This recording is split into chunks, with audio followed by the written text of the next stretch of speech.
سلامونه ستړي مشئ پام راوړم د کندوز راډیو د دې ساعت خبرونو ته.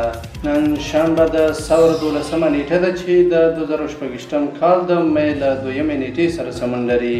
په پیل کې هم د څو مهمو خبرونو سرټکي. په بلخ ولایت کې د توت زمیني حاصلات زیات شوي دي. افغان پوز شرکت ویلي چې د نړۍ 190 هیوادونو ته د کارګو پوستي خدمتونه وړاندې کوي.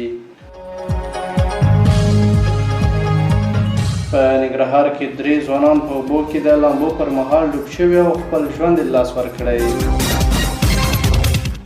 او د امریکا دفاع وزارت ویلي چې له آلمانه خپل شاوخوا 50,000 سرتیري وباسي.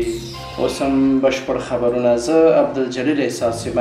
په بلخ ولایت کې د توت زمیني حاصلات زیات شوي دي. د بلخ د کرنې او مالدارۍ ریاست اعلان کړی چې په دې ولایت کې د توت زمیني حاصلات د تیر کال پرتله زیات شوي او همدارنګه د دې محصول کرلو ته د بزګرانو لیوالتیا هم ډیره شوې ده.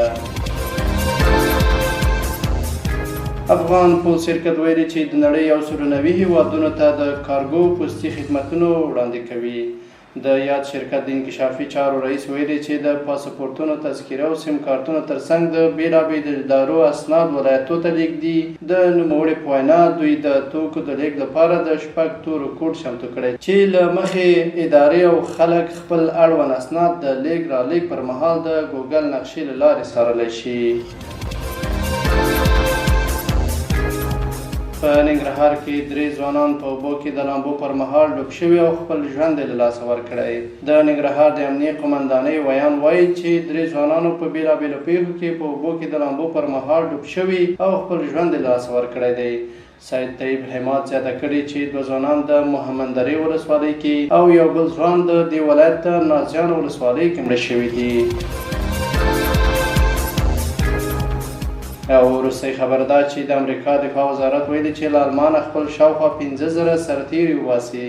د پینټاګون ویان شون پارنیل ویلي چې د ځواکونو د ایستلو بهیر به له 6 تر 12 میاشتو پورې بشپړ شي.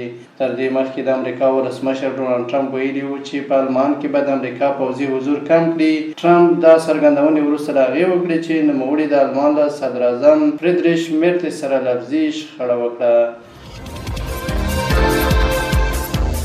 دا اوس دې مهال مهم خبرونه. تر بیا ښه وختونه. لوی الله مل شه.